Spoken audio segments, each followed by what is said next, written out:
The sound of a key turning in a lock sounds the same whether you've lived in a house for 15 years or 15 minutes. Metal against metal. A small click. The door swings open.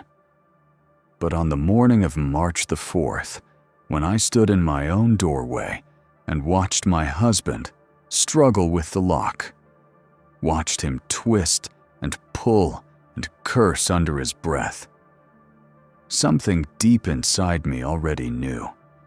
He wasn't struggling because the lock was old. He was struggling because the lock was new.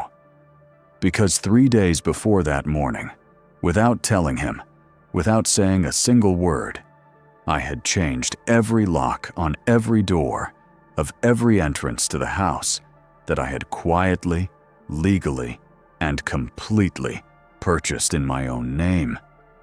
He didn't know that yet. And I want you to stay with me through every single moment of this story, because what happened over the next 6 months of my life was not just about a house. It was about 15 years of love that turned out to be a carefully constructed lie. It was about a woman.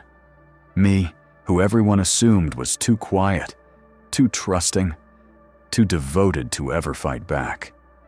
It was about the longest, loneliest, most calculated act of self-preservation I have ever performed in my life. And I want you to understand every single piece of it. Because if you have ever loved someone completely, if you have ever built something from nothing with your bare hands and your bleeding heart, then this story belongs to you too. My name is not important. What is important is that I was, for 15 years, a wife. Not just a wife in the legal sense, not just a signature on a marriage certificate, but a wife in the deepest and most exhausting sense of the word. I was the person who made the coffee before the alarm went off.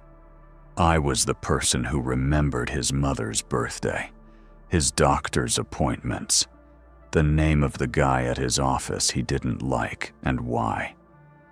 I was the person who worked full-time as a high school English teacher for 11 years, who saved money in a separate account not because I was hiding anything, but because my grandmother had always told me that a woman should have something that is only hers. A small emergency parachute. A whisper of independence tucked away where no one could spend it. I met Daniel when I was 26 years old. He was charming in a way that felt solid, not flashy. He didn't send flowers or make grand gestures. He showed up. He called when he said he would call.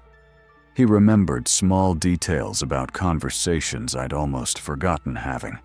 He made me feel, for the first time in my adult life, genuinely seen. We dated for 2 years, moved in together, got engaged, and got married in a backyard ceremony in October with 42 people, a dog that kept stealing food off the buffet table, and vows that I wrote myself and meant every single word of. We bought the house 4 years into our marriage. It was not a beautiful house. I want to be honest about that. It was a 3-bedroom, 2-bathroom house on a wide, quiet street in a neighborhood that was in the slow process of becoming something better than it had been. The yard was overgrown. One of the shutters on the 2nd floor was hanging at a wrong angle. The kitchen had countertops that someone in the 1980s had apparently thought were elegant, and that I found genuinely offensive to look at. But it had high ceilings and good bones, and it sat on a corner lot with a massive oak tree in the front yard. And when I walked through it for the first time, I felt something I had not expected to feel. I felt like I was home. We couldn't really afford it. That is also the truth.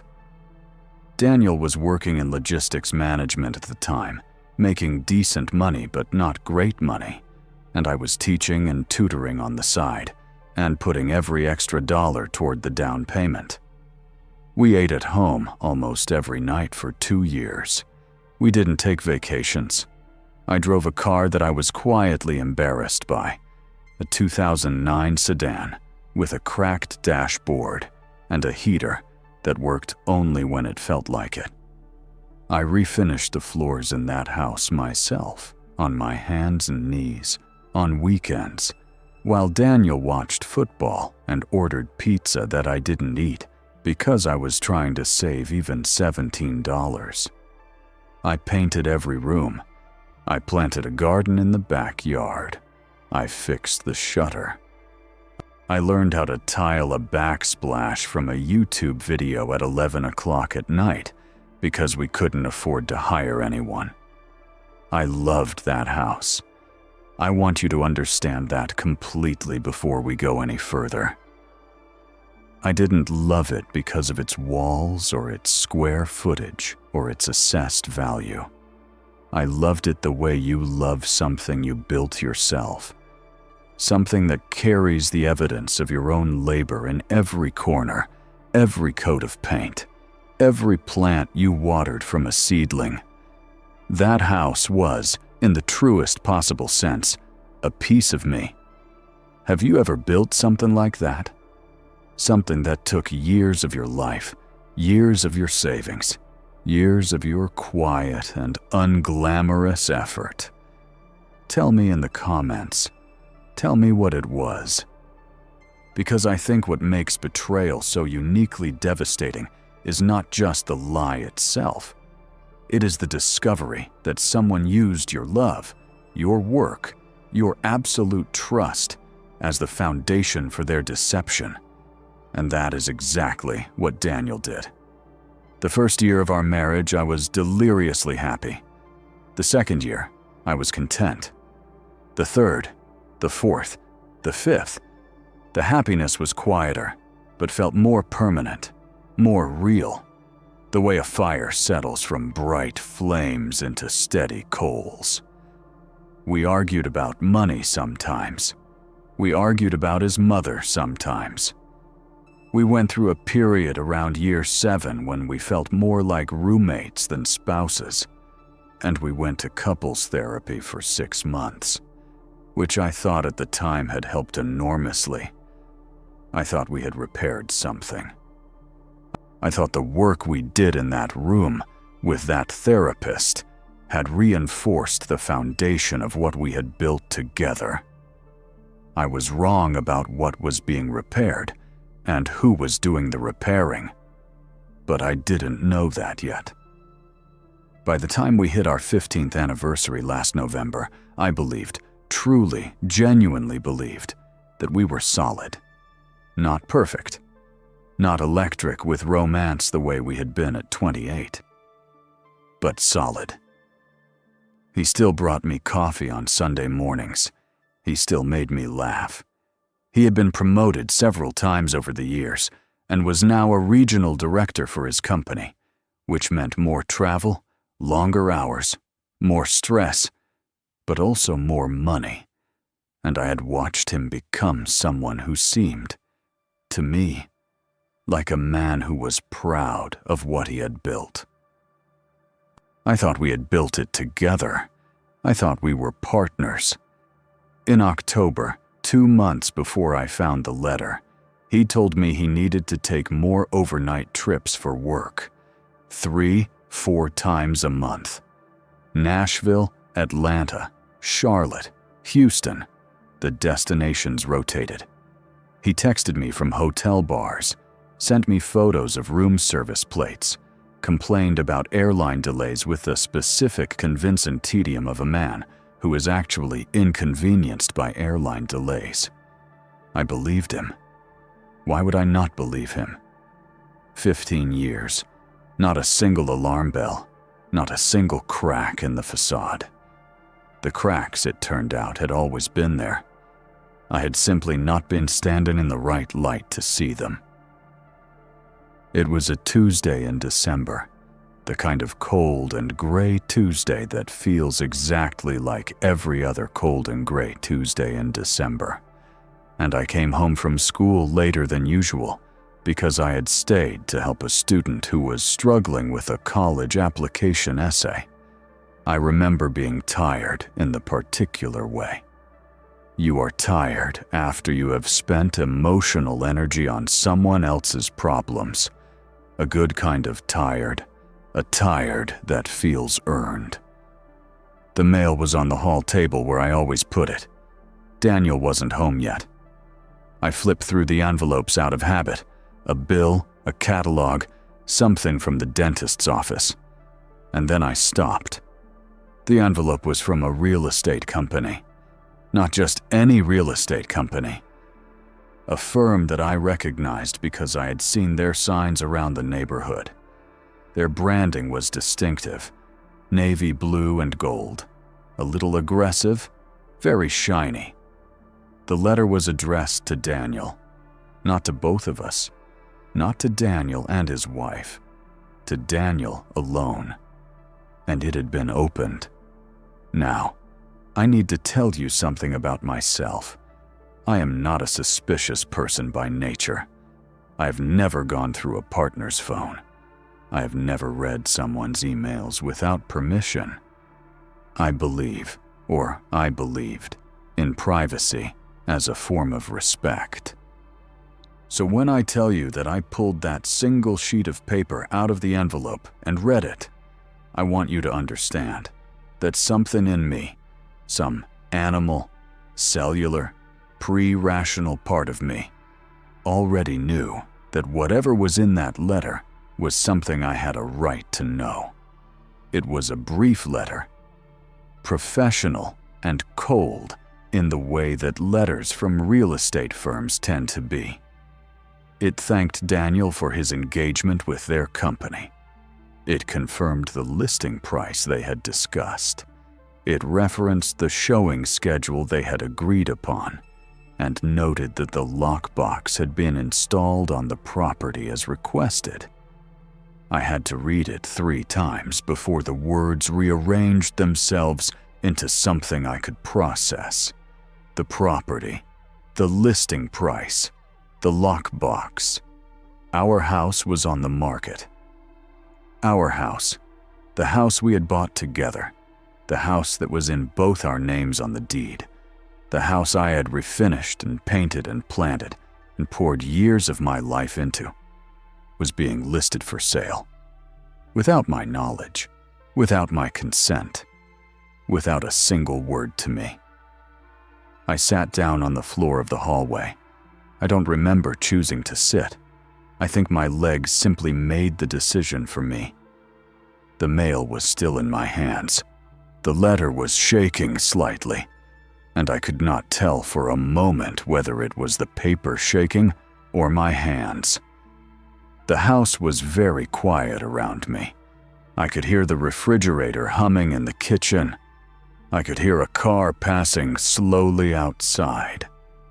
I could hear my own breathing, which had become strange and shallow, the way it gets when your body is trying to manage something your mind hasn't fully arrived at yet. I did not cry. I remember that very clearly. I did not cry, and I think that surprised me. I had always assumed that a moment of devastating discovery would bring immediate tears. But what I felt in those first minutes was not grief. It was something colder. Something that moved through me like ice water, slow and thorough, reaching every part of me. It was clarity, a terrible, unwanted, razor-sharp clarity that told me, without any ambiguity at all, that my husband was not the person I thought he was. And I sat on that floor in the hallway of the house I had built, and I made a decision. I was not going to panic. I was not going to call him and scream. I was not going to fall apart before I understood exactly what I was dealing with. I put the letter back in the envelope. I put the envelope back exactly where I had found it. and I went upstairs, and I changed my clothes, and I started dinner. And when Daniel came home an hour later, smelling faintly of a cologne I did not recognize, I handed him a glass of wine and asked him how his day was. And he told me it was fine. I want to pause here for just a moment and ask you something. Have you ever sat across from someone you loved and looked at their face and wondered how many of the things they were telling you were true? Have you ever felt that specific, nauseating vertigo of being uncertain about the very ground you thought you were standing on? Tell me in the comments, because that feeling, that specific feeling of the world being the same and completely different at the same time, is something I lived with for the next 3 weeks. And I don't think there are enough words in the English language to fully describe it. Every night for the next 3 weeks, Daniel was Daniel. He complained about his commute. He watched his shows. He fell asleep on the couch with his hand in the potato chip bag the way he had done for 15 years. And I sat next to him, and I looked at his face in the blue light of the television, and I tried to find the lie in it. I learned nothing from his face. He was very good. What I learned from other places. I started carefully. I told myself I would not become someone I didn't recognize in the process of uncovering this. I would be methodical. I would be honest with myself about what I found, even when it hurt. I would not let the investigation turn me into something paranoid and irrational. I had to know the truth, but I had to know it the right way. The first thing I did was find the listing online. It took me 45 minutes. The house was listed under a slightly different address format than I was used to seeing, our street's name abbreviated in a way I'd never used. But I found it. And I found it with photographs, interior photographs. Someone had been inside our home. Someone with a camera had walked through every room of my house and photographed it for public display, and I had not known. The bedroom where I slept was on the internet. The kitchen I had tiled at 11 o'clock at night was on the internet. The garden I had planted was in a carefully composed exterior shot that made the backyard look better than it usually did. The listing price was $380,000, which was, according to the comparables in our neighborhood, roughly accurate. Maybe a touch below market value, which suggested he wanted it to move quickly. I closed the laptop. I went to the bathroom. I turned on the faucet so that if Daniel was anywhere nearby, he would hear water running, and I held on to the sink, and I breathed, slowly, in and out for about 2 minutes. Then I turned the water off, and I went back to figuring out what was happening. The second thing I did was begin paying very careful attention to his phone, not going through it. He kept it face down and locked with a biometric, and I was not going to touch it. But I watched his behavior with it, the way he angled it away from me when he typed, the way he sometimes stood up to take calls in the other room, which he had done occasionally for years when calls were work-related, but which was now happening more frequently at stranger hours. The way he smiled at something on his screen sometimes, a small, private, involuntary smile, and then looked up and caught himself and made his face neutral again. That smile. I keep coming back to that smile, because it was not the smile of a man conducting a financial transaction. It was not the smile of someone calculating profit margins or coordinating logistics. It was the smile of someone who is happy in a way they have decided to keep secret. By the end of the second week, I had a theory. By the end of the third week, I had proof. He told me on a Thursday that he had a work trip to Charlotte. 2 nights, back Saturday afternoon. I kissed him goodbye at the door on Friday morning. I watched his car back out of the driveway. I waited 4 minutes, which I had read is approximately how long you should wait before following someone if you don't want to be spotted. Then I got in my car and I drove. I am not going to tell you that following your husband across town while your heart is being slowly dismantled inside your chest is anything other than one of the most miserable experiences of a human life. The radio felt wrong, so I turned it off. The silence felt worse. I drove with both hands on the wheel, and my jaw clenched so tight that the next morning I woke up with a headache that lasted until noon. He did not go to the airport. He drove 40 minutes north to a part of the city I knew well enough, but didn't have any particular reason to be in. And he pulled into the parking lot of a mid-range apartment complex with a small pool and landscaping that was trying hard and almost making it. He parked. He got out of the car without his work bag, without the rolling suitcase I had watched him pack the night before, without any luggage at all. He walked to the door of a first-floor apartment with the relaxed, unhurried gait of a man who has been to this door many, many times before. He knocked. A woman opened the door. She was younger than me. That is a fact I will acknowledge without drama. She was younger, perhaps by 10 years, with dark hair and a bright, wide smile that she gave him without hesitation. A smile that was open and unguarded and completely unconscious. The kind of smile you give someone when their presence genuinely delights you.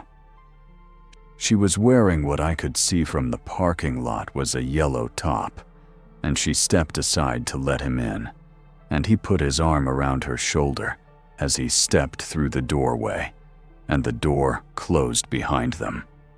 I sat in that parking lot for 20 minutes. I am going to be truthful with you about what happened inside me in those 20 minutes, because I think it matters. Because I think the myth of the scorned woman is that she is immediately consumed by rage, and that is not what happened to me. What happened to me was grief. It was pure animal grief, the kind that moves through you in waves and makes you feel like the world is physically vibrating at a frequency you cannot tolerate. I thought about our wedding. I thought about the way he had looked at me when I walked toward him across that backyard in October with 42 people watching and a dog trying to eat the buffet. I thought about the years of Sunday morning coffee and the therapy sessions and the times I had thought we were becoming something stronger, and I understood now that what was actually happening during those years was something being constructed right next to me, in the dark, while I was busy loving him. I cried in that parking lot for approximately 7 minutes. Then I stopped. I took out my phone and I took photographs of his car in that parking lot, with the license plate clearly visible, with the timestamp showing. I took a photograph of the apartment building and the unit number on the door where he had knocked. I pulled up my email and I drafted a message to myself, a detailed record of everything I had observed, with times and locations. Then I drove home, and I began to plan. If you are watching this, and you have ever been the kind of person who others underestimate, if you have ever been in a room where someone looked through you, or past you, or decided, based on your quietness, or your steadiness, or your absolute reliability, that you were not paying close attention, then I want you to subscribe right now and stay with me. Because what I'm about to describe is what happens when the person you have been writing off as simply, blandly trustworthy turns out to have been watching everything. I called my cousin Diane. Diane is an attorney, family law primarily, but with a broad enough background that I knew she would be able to either help me or point me precisely in the right direction. I called her from my car, parked 2 streets away from my house, on a Saturday morning when Daniel was at what he called a golf game, but what I now understood to be time with the woman in the yellow shirt. I told Diane everything, all of it. The letter, the listing, the parking lot, the apartment, the smile that I could not get out of my head. I told her without crying, which surprised both of us. Diane was quiet for a long time after I finished. "Do you want to leave him?" she asked. "I want to not be destroyed," I said. "Okay," she said. "Then let's talk about what that actually means." What it meant, practically speaking, was this. Our house was jointly owned. We had bought it together. Our names were both on the deed. And in the state where we lived, marital property is divided equitably in a divorce, which does not necessarily mean equally, but generally means something close to it. If we divorced now, in the normal way, I would be entitled to roughly half the value of the house, along with consideration for other marital assets. Under normal circumstances, that would be fine. But Daniel was not operating under normal circumstances. He had listed the house for sale without telling me.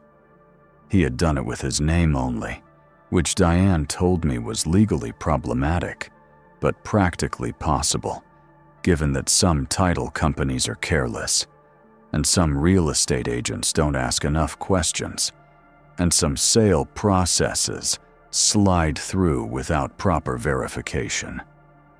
He was almost certainly planning to take the sale proceeds and use them in a way that I would not have easy access to, whether that meant depositing them in an account I didn't know about, moving them before a divorce was filed, or relocating entirely.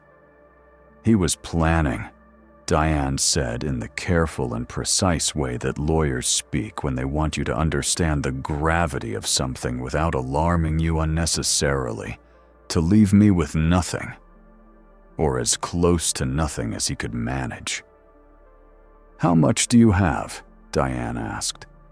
She meant my grandmother's inheritance, the money I had kept in my own account for 11 years, the money that had always been only mine, the money that had never been touched by our joint finances or our shared life, the money that I had thought for years was a strange and slightly paranoid habit of financial self-preservation, but that now, in this specific moment, I understood was the single most important decision I had ever made. "Enough," I said. Diane was quiet for another moment. "I have an idea," she said, "and I need you to listen very carefully and tell me if you have the patience to do this, because it is going to take months, and it is going to require you to act every single day as though nothing is wrong." "Tell me," I said. "I'm going to walk you through what we called, eventually, the Orange Buyer operation. But I want to first tell you about the months between that phone call and the execution of the plan, because those months were their own kind of education, and I think they matter.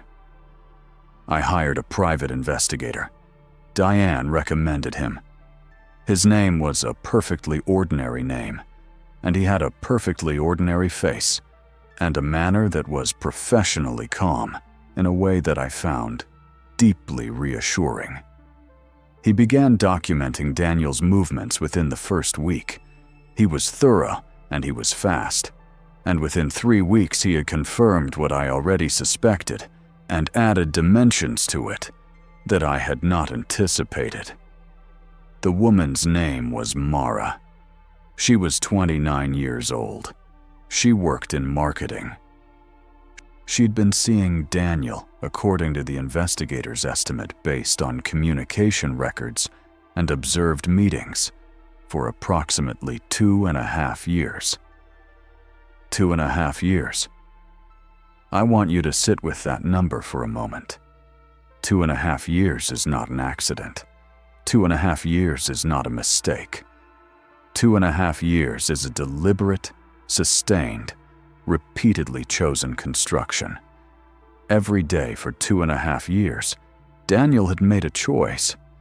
And every day for 2.5 years, I had been standing in the house I built, teaching my students about honesty and integrity and the courage to tell the truth, while my husband drove 40 minutes north and smiled in a doorway. The investigator also discovered that Daniel had opened a bank account in his name alone, separate from our joint account, approximately 18 months ago. He had been directing a portion of his paychecks into this account gradually, carefully, in amounts below the threshold that typically triggers financial scrutiny. The account held, at the time of discovery, just over $62,000. He had also contacted several apartment complexes in another state. The investigator found this through careful and legally obtained means that I won't detail entirely, in what appeared to be research for a relocation. He was going to sell the house, take the proceeds along with his hidden savings, and disappear into a new life in another state, with a woman who had never had to eat dinner at home every night for 2 years to save for a down payment. He had designed the plan with what I could only describe as breathtaking confidence in my helplessness. The nights were the hardest part. I want to be honest about that. The days had the mercy of tasks. I was teaching. I was planning. I was meeting with Diane. I was carefully maintaining the performance of a wife who noticed nothing. But the nights were long and very quiet, and I lay in the bed I shared with Daniel, and I listened to him breathe in the dark, and I thought about who I had been for 15 years and who I was going to need to be going forward. There were nights when the grief was almost unbearable. Not just the grief of the betrayal, but the grief of the version of my life I had believed I was living. The good marriage, the partnership, the solid foundation that turned out to have been constructed on sand. There were nights when I thought I could just leave. I could hire a divorce attorney, file the papers, make the legitimate legal argument, take my equitable share, and go. It would be painful and slow, and he would probably try to hide assets, and it would become ugly, but I would eventually be okay. I knew I would be okay. I'm a capable person. I have a career. I have savings. I would be okay. But I kept coming back to one thing, to the image of him in that apartment parking lot, walking to that door without his luggage, with the easy, unbothered confidence of a man who has decided that he has already won. The confidence of a man who has looked at the woman he married and decided she is not smart enough, not fierce enough, not paying enough attention to stop him from taking everything she built. I thought about my grandmother's house, which she had sold to give me that inheritance. I thought about the nights on my hands and knees on those floors. I thought about the backsplash and the garden and the shutter I had fixed with a borrowed ladder and a tutorial I watched 4 times before I felt confident enough to attempt it. And I thought, No, not like this. Not on his terms. Not in the way he designed. On my terms. Here is the orange buyer operation, step by step. Diane connected me with a business attorney she trusted completely. His name is irrelevant to this story. What is relevant is that he was meticulous, discreet, and moved with the quiet efficiency of someone who had helped people in complicated situations before and understood the importance of clean paperwork. Together, we formed an LLC. It was a straightforward process, slower than I wanted, but faster than I had feared.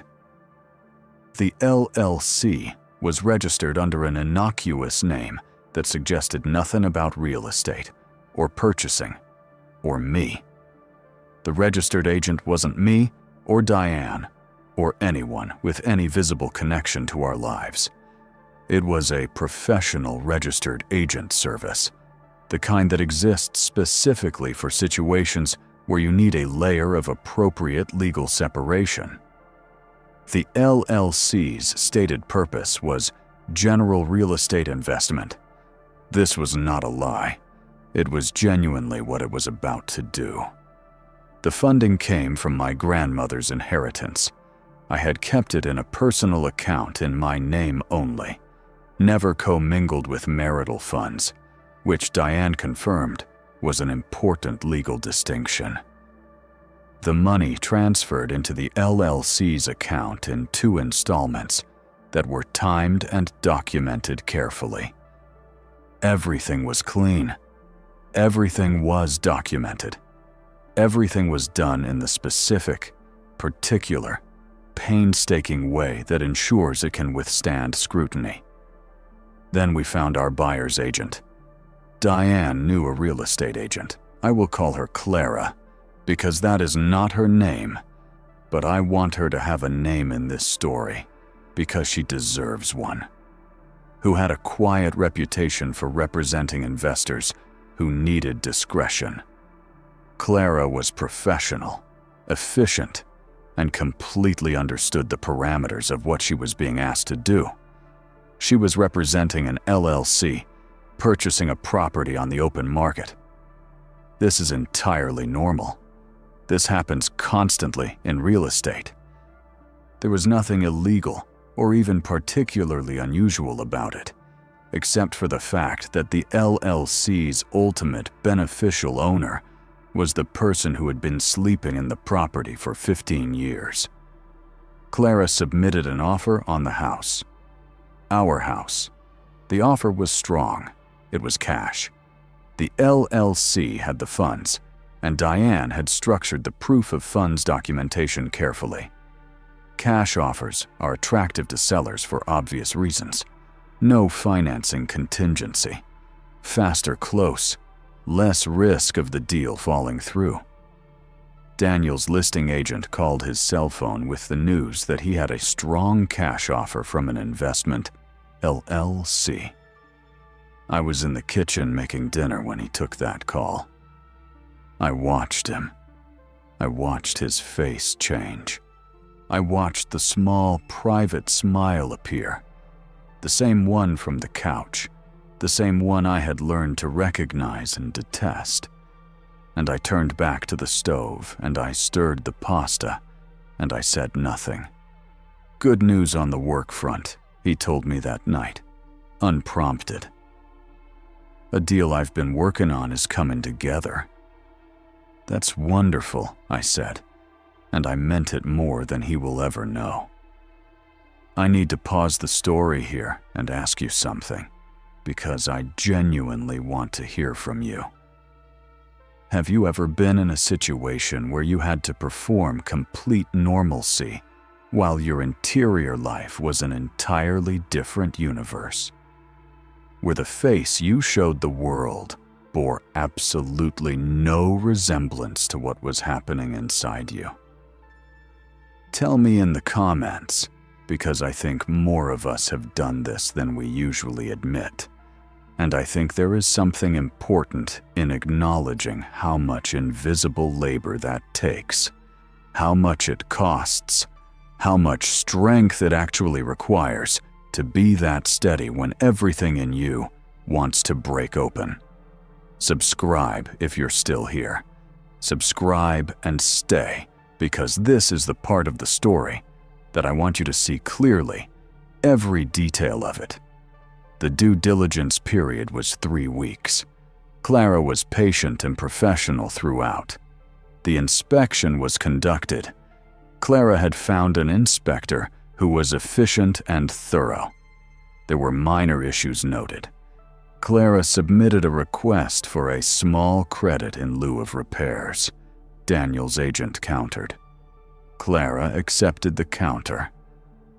I received the updates by email, the very same way any buyer receives updates on the purchase of a property, except that, in this case, the property was the house I had refinished and painted and planted and filled with 15 years of my own life.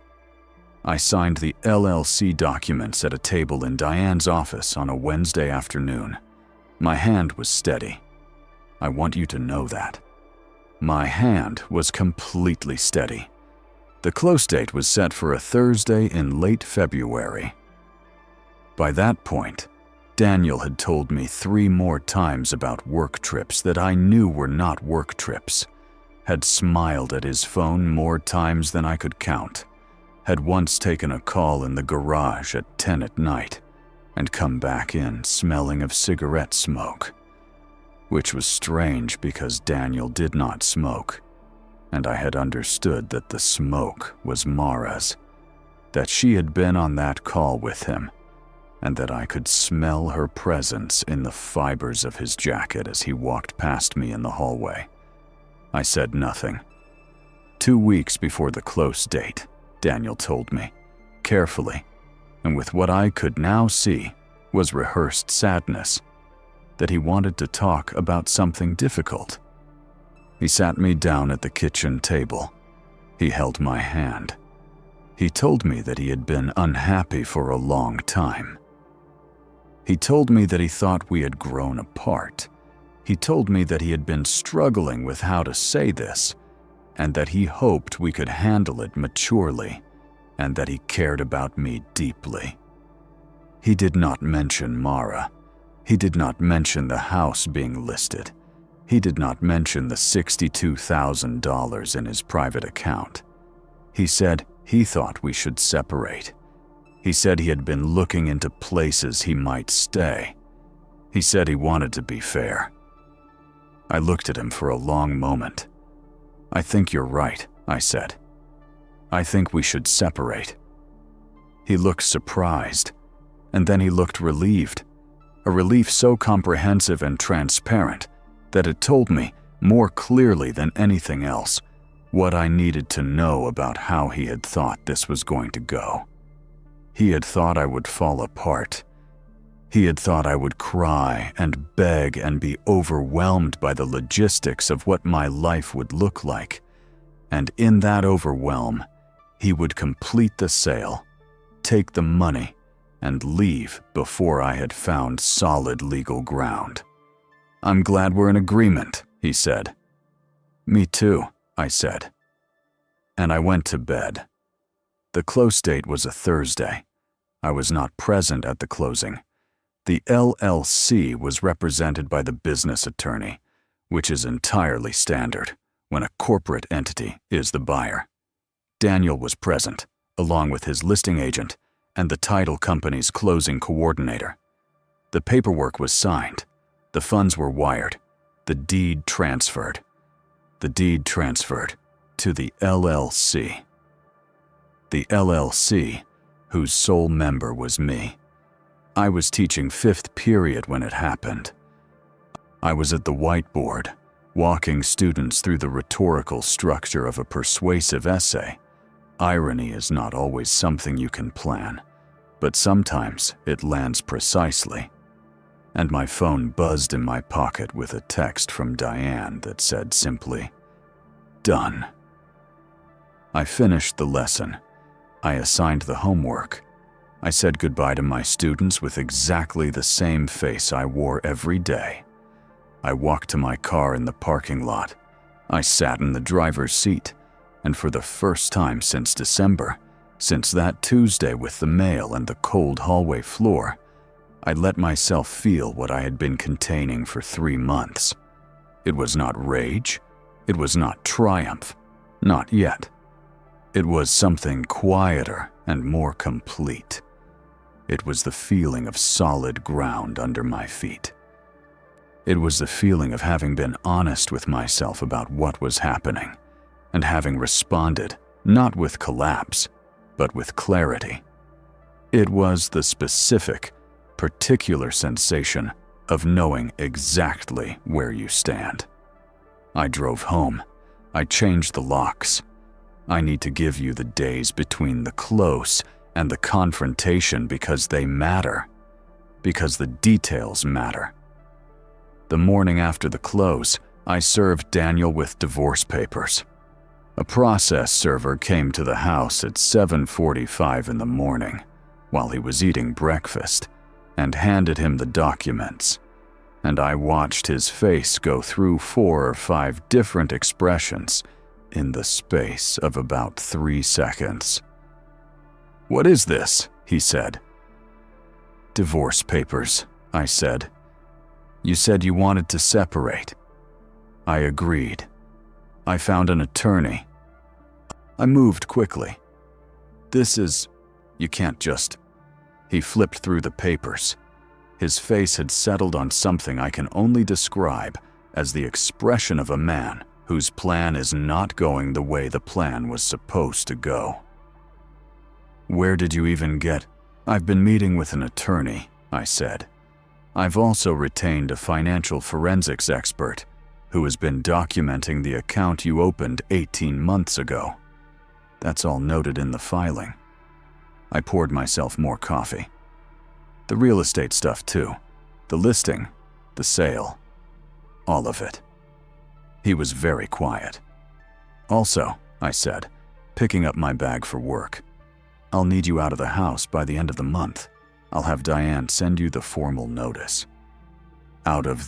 "This is our house," he said. "This is half my..." "The house sold," I said. "Last Thursday. Closed at 2 in the afternoon. You signed all the paperwork. I don't know how closely you looked at the buyer, but the LLC is mine. Has been since December. The property deed transferred to me last week." The silence in that kitchen was a very particular kind of silence. It had texture to it.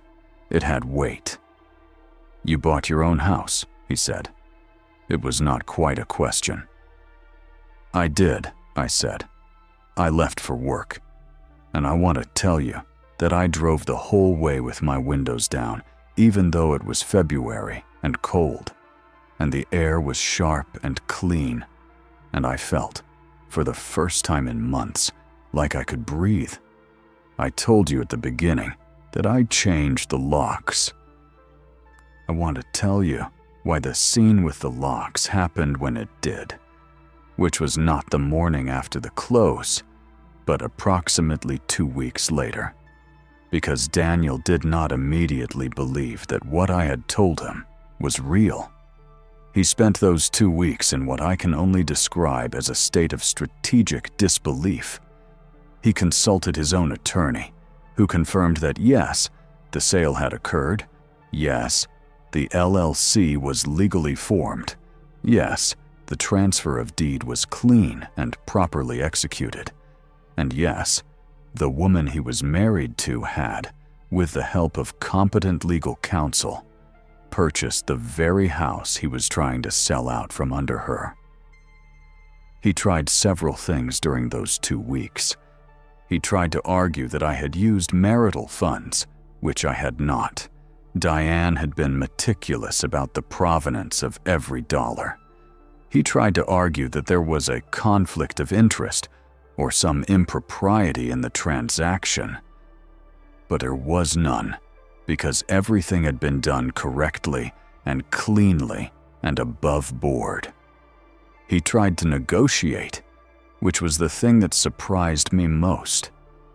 He actually sat down at the kitchen table and tried to talk to me like we were co-workers working out a scheduling conflict, calm and reasonable and slightly bewildered, as though the situation was something that had simply happened to both of us equally, and we just needed to find a reasonable solution together. I listened to him. I heard every word he said. And then I told him, calmly and clearly, that his end-of-month deadline stood, and that I suggested he begin making arrangements. He did not begin making arrangements. He called Mara instead. The investigator, who I had kept on retainer through this whole process, reported back to me that Daniel and Mara had spent a long time on the phone, that Daniel had visited her apartment twice in the following week, that they had, on one occasion, visited a furniture store together. And I want to dwell on this detail for a moment, because it is one I have thought about often since. The furniture store. The two of them walking through a furniture store, choosing pieces for the new apartment in the new state, the life they were going to build with $380,000 that she thought was already as good as theirs. The investigator sent me a photograph, not of their faces, of the moment they stood next to a sectional sofa in a showroom, his hand on her back, both of them looking at something the salesperson was pointing to. I looked at that photograph for a long time, and then I called Diane and I said, "Let's set the date." We sent the formal notice of vacancy on a Friday. It gave Daniel 10 days, which was more than legally necessary, but felt appropriate, given the circumstances. The notice was delivered by certified mail and hand delivery both, to ensure there was no ambiguity about receipt.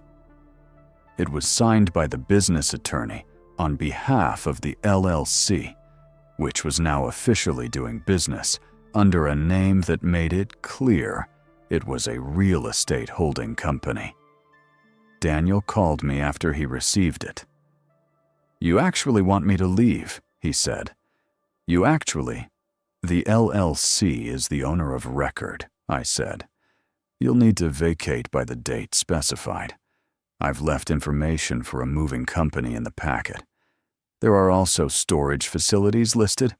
I tried to be helpful." "I live here," he said. 15 years. "I know," I said. "So did I." He said some other things. I won't repeat them. They were not his finest words. They were the words of a man who is angry, not about being caught doing something wrong, but about the outcome of being caught, which is a specific and revealing kind of anger. I want to tell you about the day of. I want to tell you every detail. It was a Saturday morning in March. The oak tree in the front yard was starting to show the first faint suggestion of new leaves, the particular yellow-green of early spring that has always made me feel like something is becoming possible. It was cold, but clear. The kind of day that promises, eventually, warmth. I was inside the house. I had been there since 7 in the morning. I had made coffee, and I had stood at the kitchen window and looked at my garden, the garden I planted, the roses that come back every spring without being asked to, the rosemary that has grown enormous and slightly out of control because I have never had the heart to cut it back hard. I looked at that garden, and I felt something that I would struggle to name precisely. Not happiness. Not yet, because happiness requires some distance from the wound. But something like resolution. Like the closing of a circle. Diane was there. Clara was there. The business attorney was there.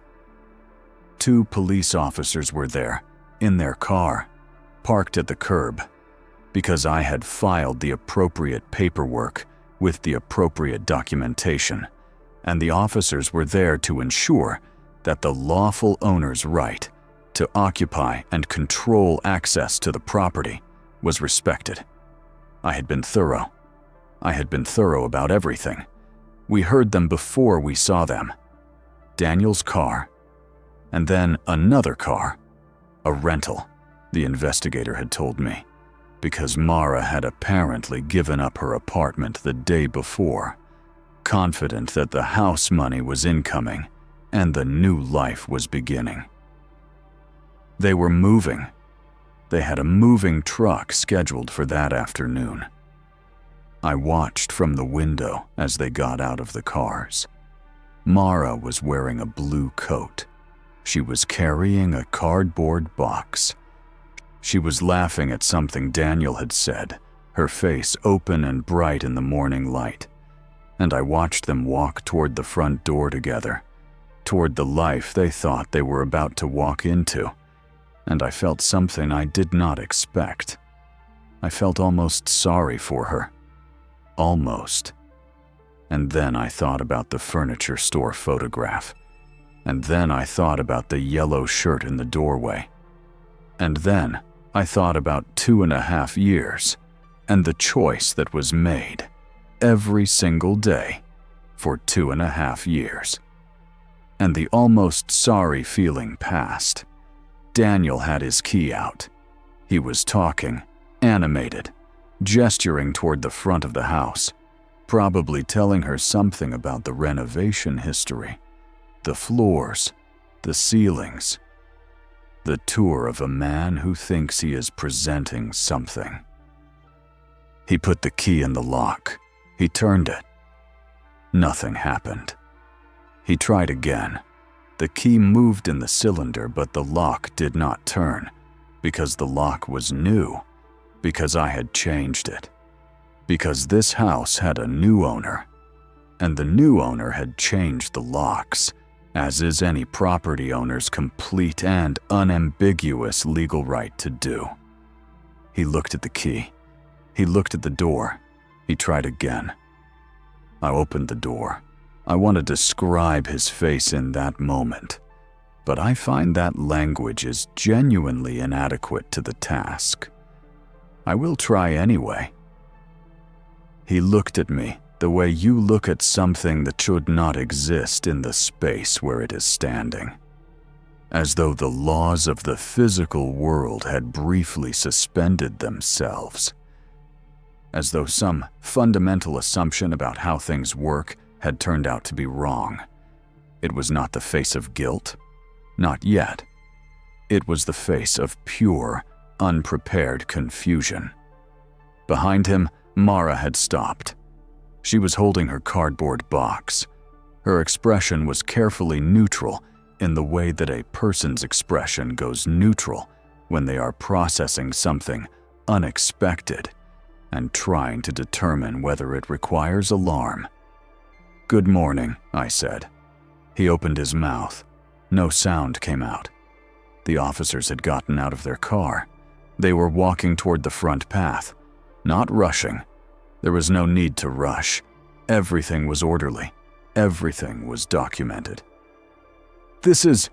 You can't," Daniel started. "I can," I said, "and I have." I handed him an envelope. The business attorney had prepared it. It was a formal notice, citing the relevant legal code, informing him that as a non-owner who had been served with vacancy notice, his continued presence on the property without authorization constituted trespass. Everything he needed to know was in that envelope, cleanly presented. One of the officers stepped forward and introduced himself. He was polite. He was calm. He explained the situation in the measured, professionally neutral way that police officers explain the law when there is genuinely nothing to dispute. Daniel looked at the officer. He looked at me. He looked at Mara, who was still holding the cardboard box with both hands. and whose face had undergone several rapid changes that I will not describe in detail because I don't believe she deserves the full length of my attention in this narrative. "She bought the house," he said. To the officer, not to me. As though if he said it to the officer might tell him there was some mistake. "The property records reflect that, yes," the officer said.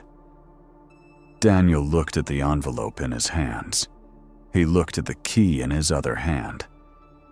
He looked at the door behind me, the open door, and somewhere beyond that door, he could see the hallway table, the coat hooks, the entry rug that I had ordered from an artisan on the internet and waited 6 weeks for, and which I had placed in exactly the spot where I wanted it and where it had been ever since.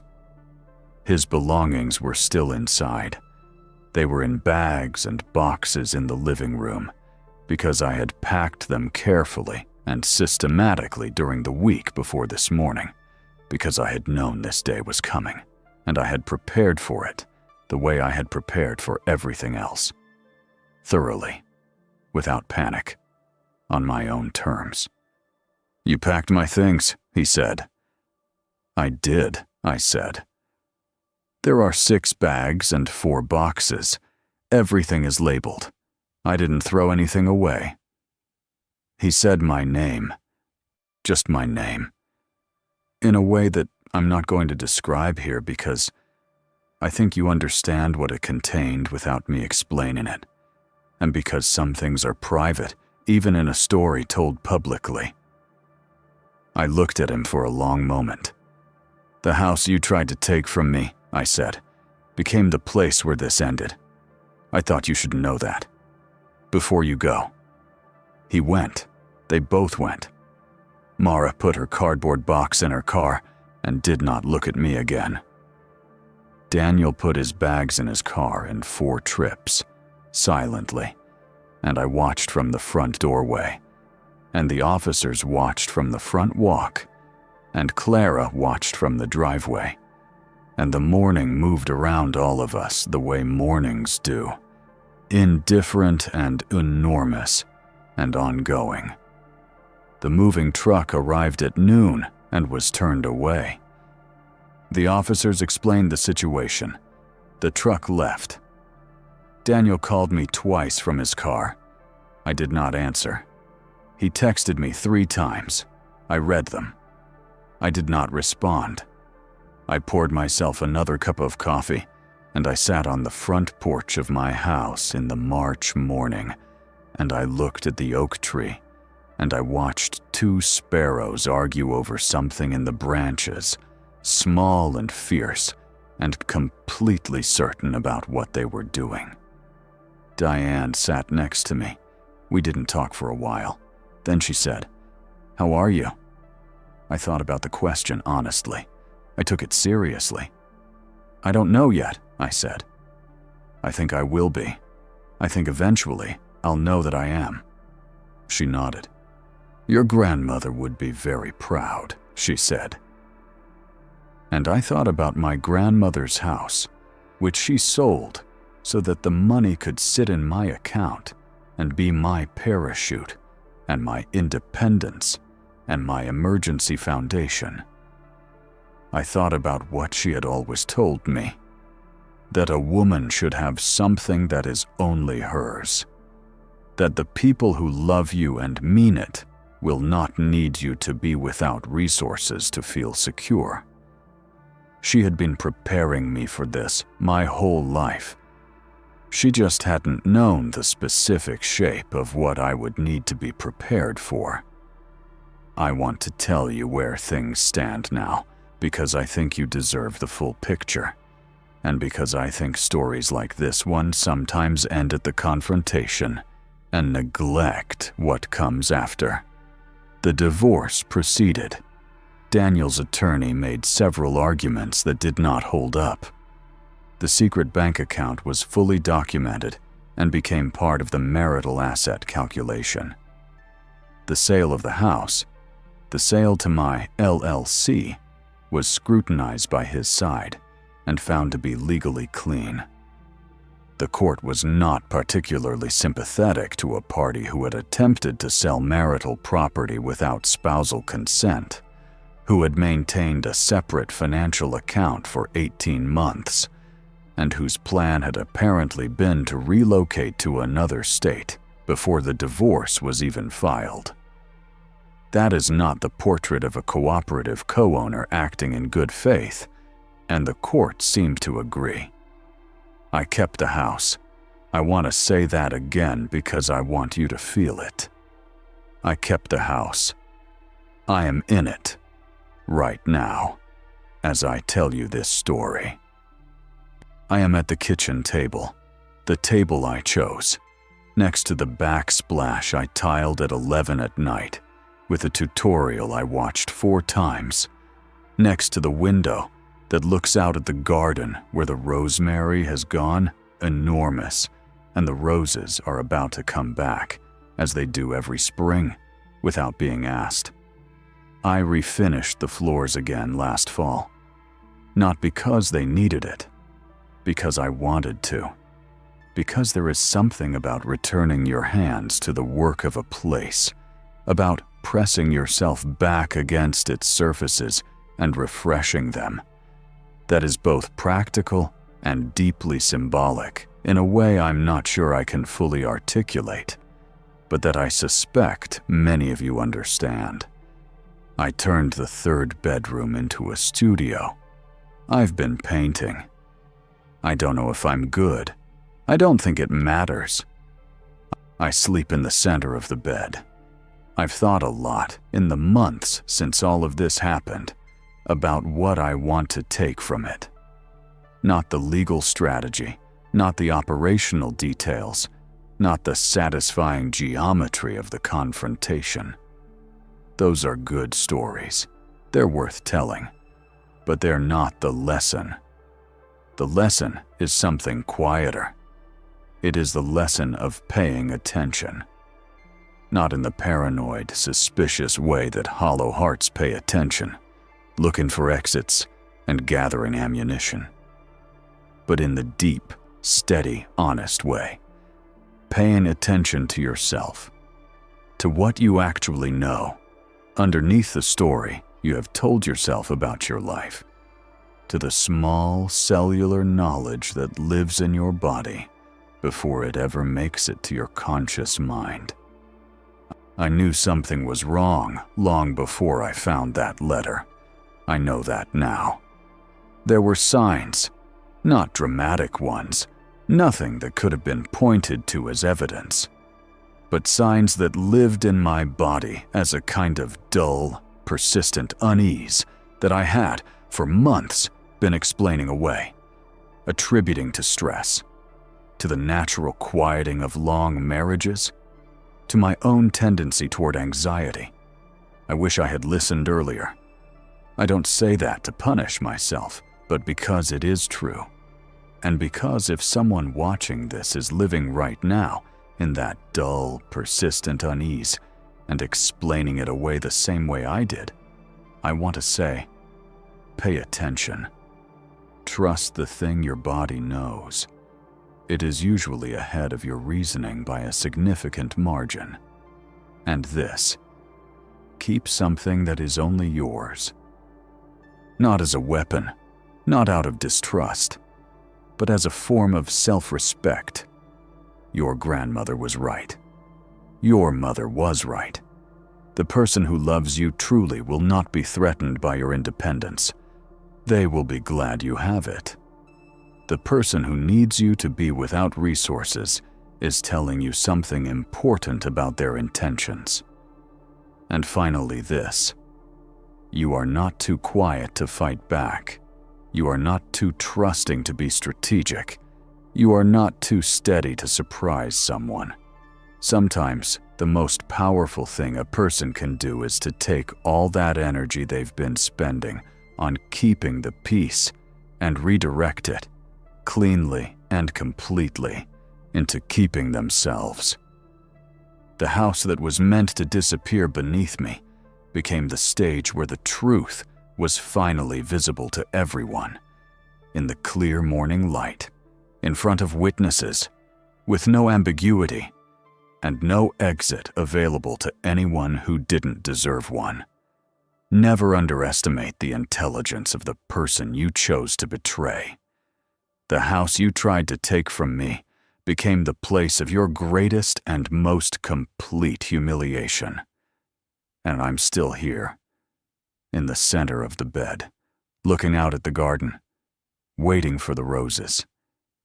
If this story moved you, if any part of it felt familiar, felt like yours, felt like something you needed to hear, please share it with someone who might need it too. And in the comments, I want to hear from you. Have you ever been the person that someone underestimated? Have you ever found the strength to respond not from panic, but from patience? Tell me your story. I read every single one. I'll see you in the next one.